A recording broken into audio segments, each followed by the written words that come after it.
morning everyone from Chelm, a small city in Poland near the border with Ukraine. I'm heading to the train station of this town to head into Ukraine. Of course, as many of you know, can't fly there now, so the only way you can get there is by train or bus. I have been planning this trip for a while now. It's a bit of a different kind of travel. Most normal people would not be going to Ukraine right now. I wouldn't advise against it or for it, because it really just depends on you. It depends on the kind of person and the kind of traveler that you are. I had been interested in going to Ukraine for a very long time, even before the war. But because it's a whole strange process to travel there now, I figured I would start documenting from here before I even get into the country to kind of show you guys what it's like to take the train into Ukraine now.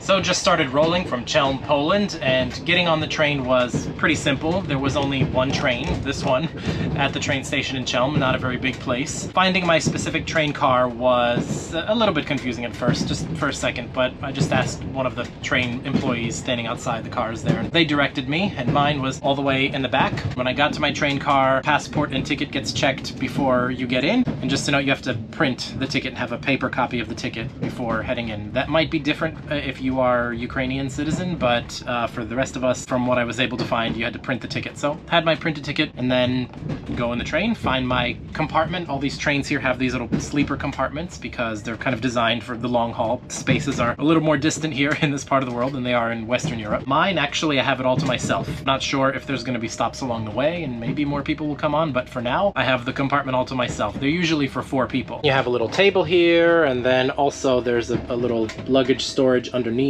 the bottom one there, and then also they give you a little package here with a towel and a blanket. So, and then there's coat racks up here, and then a little mirror here on the door which closes, which is nice. Some extra blankets up there as well, some extra luggage storage on the top there. Also a little plug here, which for a long trip of course will be needed, and then the window to kind of look outside. We're almost at the Ukrainian border now. I think that part of the reason it takes long is because the border can take a while. Got some things from the supermarket as well, because there's no food or cafe service as far as I've been able to find out from here, so made sure I had enough water and some snacks and sandwiches.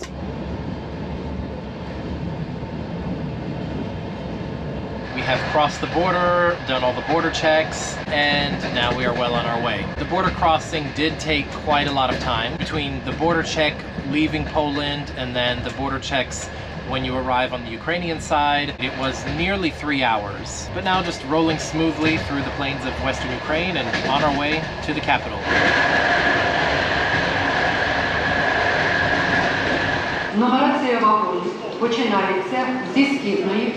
All right, so just arrived finally in Kyiv. It's a rainy night. I'm gonna go up and check into where I'm staying. It's a bit far to walk, especially late at night in the rain, so I'm gonna look for a taxi. And now I finally arrived at my accommodations here in Kyiv, and I figured I'd show you guys because it is an interesting looking place. It is the Globe Runner Hotel and Hostel, which was recommended by a friend of mine. It's in this old historic building here in the center of Kyiv. It's got hostel rooms that are shared and private hotel rooms as well. I'm staying in one of the private rooms, so let me show you what it looks like. You walk in here and you have this desk area here, coat hooks, nice big bed here, windows, and also because this is in an old historic building, the ceiling has kind of an interesting design, and it's a really high ceiling as well. And then you have here the bathroom, which by the way is in this like thing here that suggests that this room totally did not have a bathroom when this place was built, probably like 100 years ago. Not surprising. But in here, nothing too impressive about the bathroom itself, of course. Just okay, you know, you've got your shower and your toilet and your sink, but nevertheless, private bathroom, always a great thing. Really, really cannot believe that I am actually here. It hasn't really set in yet. I think tomorrow when I wake up and I see the daylight here in Kyiv, it'll actually really like hit me that like, wow, okay, dude, you're in Kyiv, Ukraine right now.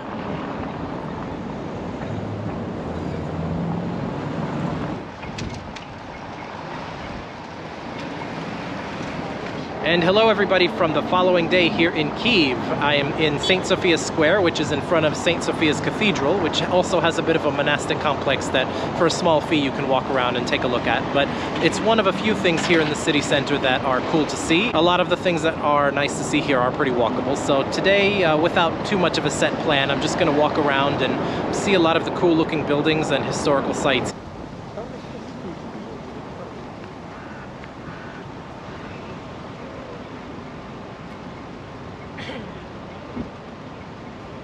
St. Sophia's Cathedral is just down the street from St. Michael's Domed Monastery, which also has some things in front of it that are very relevant to what's going on now in this country. So we can take a look.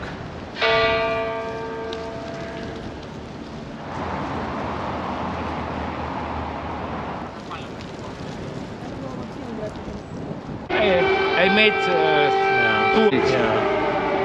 Did you visit Bucha? So as I started talking here with Sergey, the air raid siren did go off for a little bit, just for a minute. And whenever that happens, there is information that gets posted to a Telegram channel in Ukrainian. And you were saying that there's information now about it. There is information here that several minutes ago, just fighter MiG-31K took off from Mozdok. It is northern Caucasus. Northern Caucasus, and these planes are barriers of hypersonic missiles. Missiles. So flight time is just several minutes because it is dangerous. It is dangerous. You see, it is better. It is better. It is recommended by our authorities to use some shelters. But you can see people don't react. I noticed properly. So for me, I heard maybe. Not thousands, but hundreds banshees like this. So it is impossible every time. Just go down. Now, does the air raid siren go off most days? Most, like, how is it, like almost every day at some point? Presently, in any way, this month and in October we heard not much. It was kind of silence. But I'm afraid that Russian just stockpile more missiles in one day. They will attack us. Will attack us. It is very high probability of this. The air raid siren that just went off now, it only went off for like 1 minute. It was very short. It is short, and also it will be when another one will be when it's finished. Okay, so there will be another one. Sometimes it will last hours. Right. Hours. Yeah, and you were saying how people don't react as much, and I was noticing that there wasn't really much of a reaction because you just get used to it, and it's happened so much. Because of our air defense is quite good here, but in districts, in areas closer to battle line, people use shelters. 1 year ago, situation was absolutely different because we had not such effective air defense system, and people used different kinds of shelters, such as maybe underground, just underground crossing. Yes, and also the metro too. And the metro is very, very deep. I think it's one of the deepest metros in the whole world. Yes, but not all stations are very deep. Some of them not as deep as others. But it's still generally, if there's a metro stop nearby and you have to go for shelter, it's a good place to go for shelter if you have to. It is the best place. It is the best place, and in times of Soviet Union, when was a threat of nuclear war. Right. So these metro tunnels were used as potential shelter against nuclear attack. Here in front of the monastery, here we have burned out tanks, burned out cars, and a train. So of course, this is relevant to the war going on right now. So what is this exactly, and why is this here? This military hardware exhibition was established 1.5 years ago. So in May of last year, it exhibits just rotate it's rotated several times, and it consists of some military vehicles, Russian vehicles, and 3 civilian vehicles and wagon. This wagon was put here just several days ago. Okay. Several days ago, it is evacuation wagon, which evacuated people from Irpin. Which is a suburb of Kyiv. It's right down the street here. It's not that far. No, it is just maybe 20 kilometers from here. 20 so it's basically on the outskirts of Kyiv. It's not like all the way out in the Donbass. This happened right here, very close to. This wagons, this train cruised from Kyiv to Irpin, just several dozens of kilometers. Sure. And fortunately, this wagon was damaged during its way from Kyiv to Irpin, so it was empty. Right. It was without. Okay, so when it was shelled, which we see all of the bullet holes in here, when it came under Russian shelling, there were no people inside. Yes, okay. that's right. Thank God for that, because they went right through. Yes, yeah. that's right. Fortunately, fortunately it was without passengers. But these two cars, green one and burned one, rusty one, were fired during evacuation. People from Irpin and Bucha, I don't know exactly, and there were people inside. They were wounded, and some of them were killed. You are living here now in this situation. How do you feel with sort of day-to-day life now, given that the war is still going on and how the situation is now? I'm cautiously optimistic because we depend on the outer world. Right. We have not our weapon. Especially when we confront so huge and crazy country like Russia. They have a lot of natural resources, they have a lot of money, and they have not brains at all.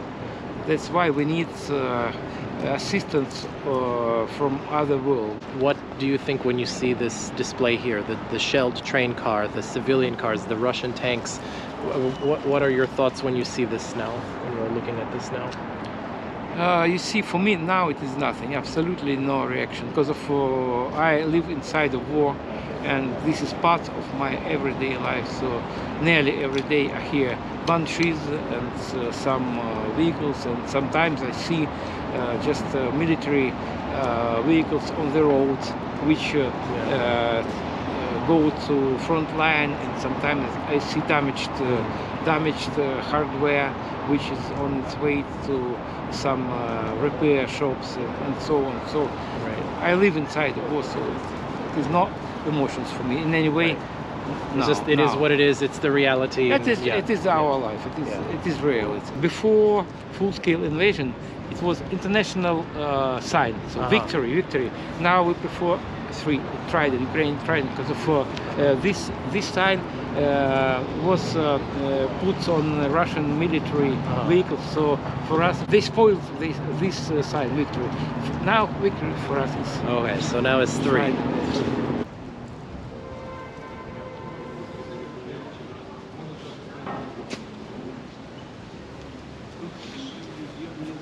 Also in front of the domed monastery here, there are a lot of photos of people here, and Sergei is going to tell us who they are and why they are displayed here. These are not people who died now during the full-scale invasion. This is from 2014. 2014, and further, and further spot dedicated to people who died. I see. Now. So it's like a timeline. It starts from the beginning here, and then as it goes by. And here you can see some wreaths. Some wreaths here. They were brought here by maybe top officers of different countries. Wow, okay. And Mr. Biden also was here. When he visited. I saw him. It's not a surprise that this wall is very, very long, because, of course, this has been such a bloody and protracted war. So many young men having their lives cut short over Russia's territorial conquest. It's really sad to see, but it's nice to see that they're being honored like this here for everyone, both those who live here and visitors like myself, to see and remember them and remember their lives. Thank you for everything, for the nice conversation, and for showing me all of these things. They're showing us here there for everybody who'll be watching here on Global. Thank you for watching. And may I ask you if maybe someone is going to visit Kyiv, and I can give them tour around Kyiv, and maybe sometimes I conduct tours around Kyiv region. Yes, if there is a link or something that I can put in the description Yes, of my yes, YouTube yes, video, please. and Yes, then yes. anybody who's watching who's Yes, interested, they please. can find you. Yes, and please. yeah. Yes. See you next time See we you come next to time, Ukraine. guys. That was nice to get to meet and talk with Sergey over there in front of St. Michael's Dome. Now just ending the day by walking down the Andriivs'kyi descent, basically just a downhill road that connects the upper part of Kyiv with the lower part of Kyiv. You'll see some things that look a little touristy around here. Of course, now at the time that I'm filming this, there's not many tourists. Nevertheless, you know, you still see people out and about, and it's a nice historic street to come and take a look at.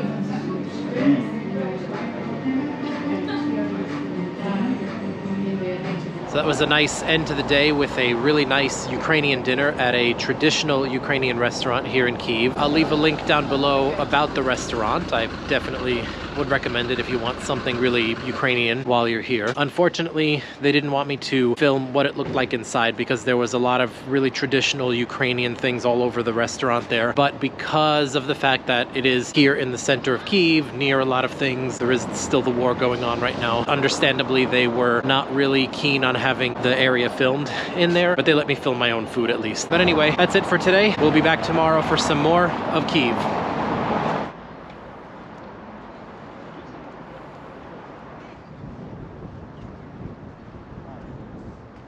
Hello everybody, another day here in Kyiv. I'm starting the day here at the Ukrainian Motherland Monument, which when you see it up close, it's really, really big and really, really tall. It's in an area here just outside of the immediate center where you have a very, very large Ukrainian flag, as well as some other symbols and statues and monuments of historical national significance. As you can imagine, right now, given what is happening right now in Ukraine, there is a very strong sense of patriotism in the country, stronger than you would find in other European countries, which of course is not surprising given the fact that they're fighting for their very existence right now.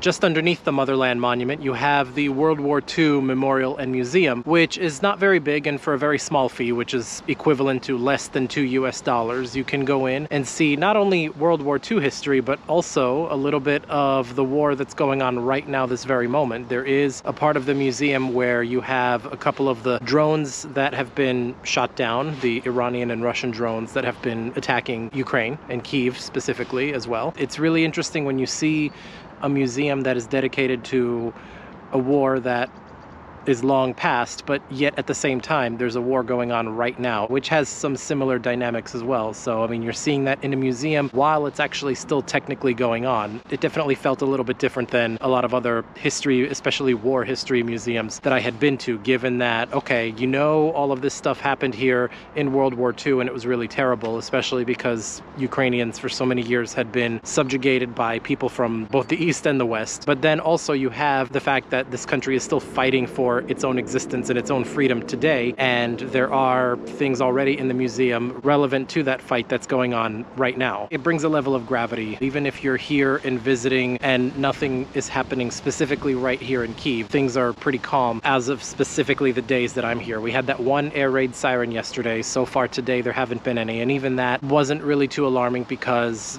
there wasn't anything directly overhead here and people were not really reacting and, you know, rushing for shelter or anything like that. Kind of like a routine thing by this point. Nevertheless, still a bit different when you're seeing history still going on right now. This was one of the reasons why I wanted to come up here to this part of Kyiv while I was visiting here, because I know it's significant not only to the history of this land, but also to what is still going on in this land and to the people here right now.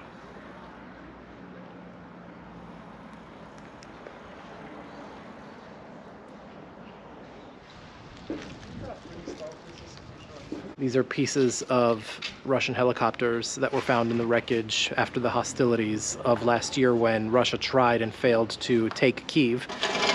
There's also here on the other side, over here, some more pieces of Russian weaponry, I believe, that had been recovered after they were forced back from Kyiv, and now they're on here on display to see.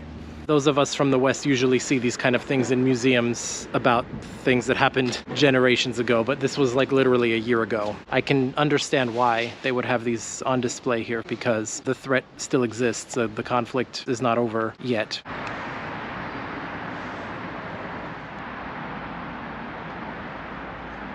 So decided to go towards Maidan Square from the World War II and national monuments on foot, which is a pretty long walk. I'm sure anybody from Ukraine, especially if you know Kyiv, will probably think I'm crazy for wanting to walk that far, but I figured, all right, well, I don't mind a long walk. It's a pretty nice day and I can see some things along the way. What I didn't factor in, and what Google Maps didn't factor in either, is that there are a lot of things between there and Maidan that are blocked off because of what's going on now. So you had to go around a lot, and then every time there was another street going up towards Maidan, it was also blocked off. So basically had to come all the way down here to this main avenue here. This leads up to Maidan Square. No air raids today though, so we haven't had any of the disruptions that, of course, you have to kind of be prepared to deal with.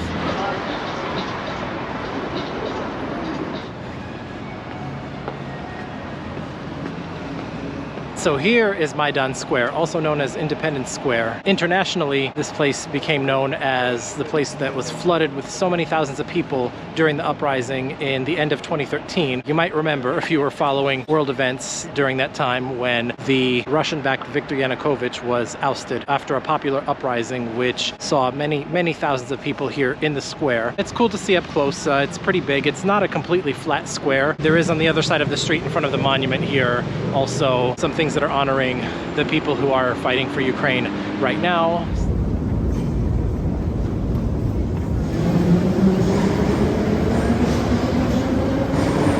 So now we're in another part of Kyiv here, and I'm here with my amazing friend here, Yulia, who's from Kyiv.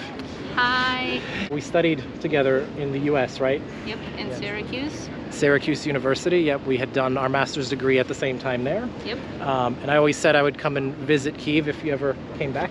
So here we are. And I did. And I live here. Yes. We're in a part of Kyiv that I haven't seen yet after all this walking around I've done in this whole city. So where are we? What is this place? So we are currently in Podil.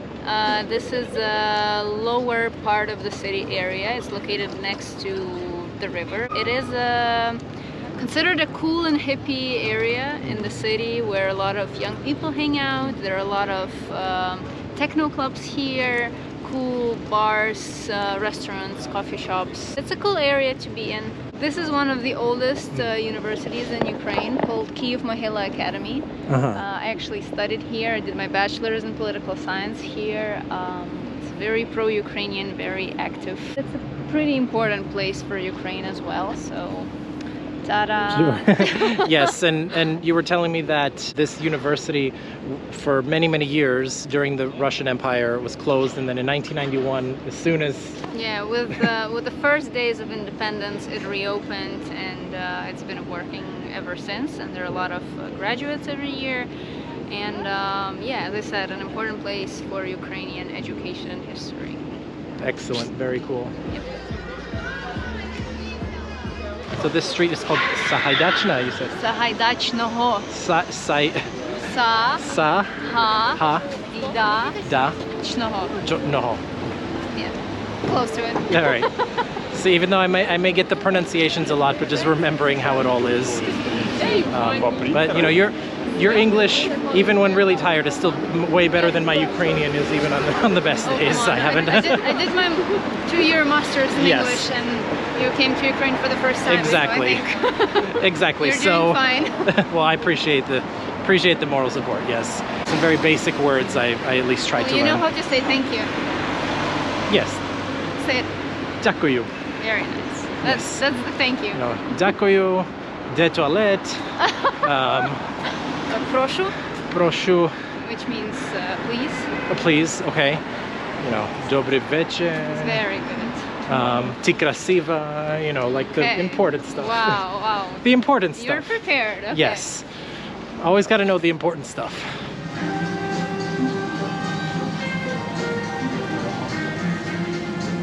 Yulia has taken me to, she's surprised me by taking me to this Crimean Tatar restaurant. And the first of what we got here is in front of us. So, Yulia, what do we have here? So we are in Salam. It's one of the newest Crimean Tatar cuisine restaurants in Kyiv. And here we have Andriivs'kyi, which is basically like Crimean Tatar crepes with sour cheese inside of them called brinza, and you have sauces for those Andriivs'kyi over here, and some bread and some Ukrainian Odessa wine. Yes, and I'm having a weird non-alcoholic drink, khoshav.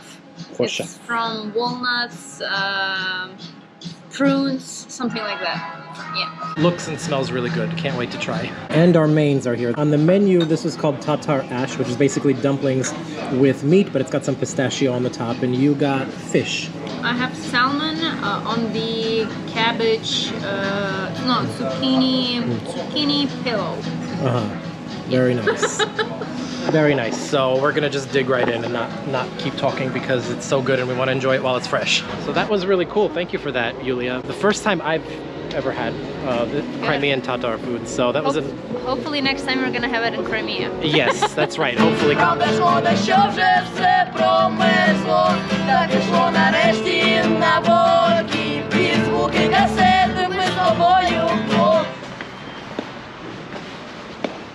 So we've now entered a funicular. Correct. Where does this funicular go and why are we here? So it's a public transport, but it's more of a tourist attraction. And it's taking us from the lower part of the city, which is Podil, to the upper part of the city, which is the center of the city. So it's going to be a 1 to 2 minutes ride up, pretty fast. Slow. That's a okay.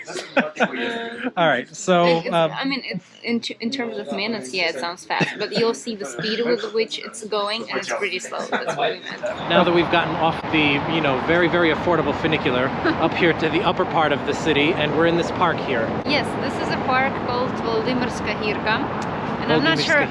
Very nice, but I'm not sure how to translate it, so we'll leave it at that. Okay.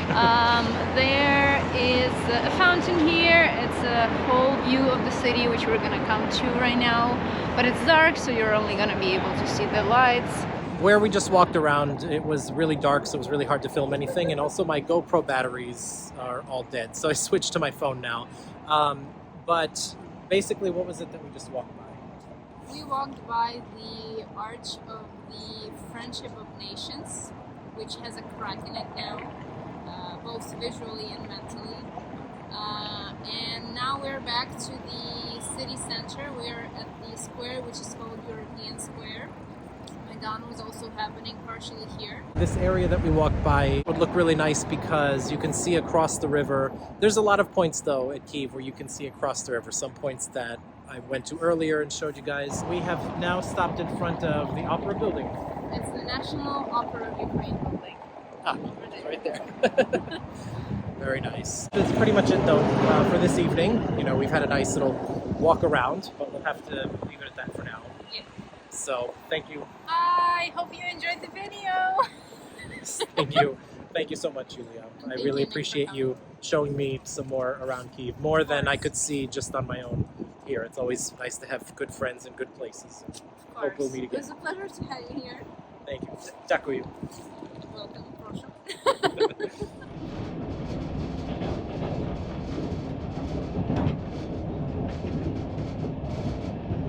So now I'm on the train leaving Kyiv and heading back to Poland because Kyiv is the only place I'm going to see in Ukraine on this particular trip. But I do hope that there will be trips to Ukraine in the future to see more parts of this country because Ukraine is a pretty big country with a lot of great places to see. But more importantly, I hope that the war can end here so that it can be not only peaceful again here, but also free as well. Free from aggression, free from bombing and drone attacks and occupation and all of the other really horrible atrocities that are being committed against people of Ukraine right now. You know, nobody would want this to happen to them. So I hope that very quickly we can see an end to this, and that Ukraine can recover from the war and people can move on from this horrible reality that they're living today. From the very short glimpse that I got in Kyiv, which of course, being that it's the capital city, it's only a very small snapshot of life in Ukraine. It would be very different if I was seeing cities that are smaller and closer to the front lines and that are much closer to the hardest realities of the war. On the surface, when you walk around Kyiv and you see everyday life going on now, it looks pretty normal.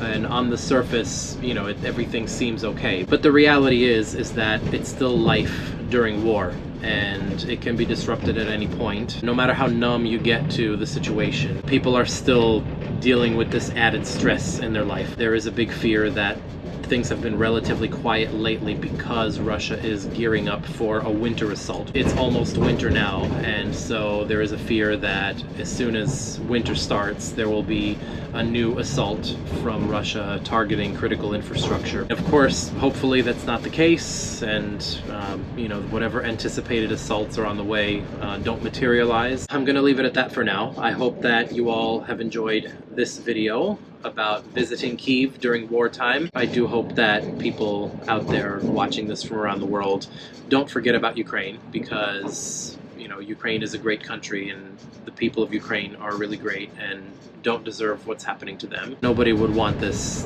what's going on in Ukraine right now, to be happening in their country. I hope that you have subscribed to the channel if you haven't already, and give this video a like as well. And I hope that you will stay tuned for the next travel video, because there are many more on the way that I'm filming during this current trip that I'm on right now, which includes more than just Ukraine. So until then, take care and travel better.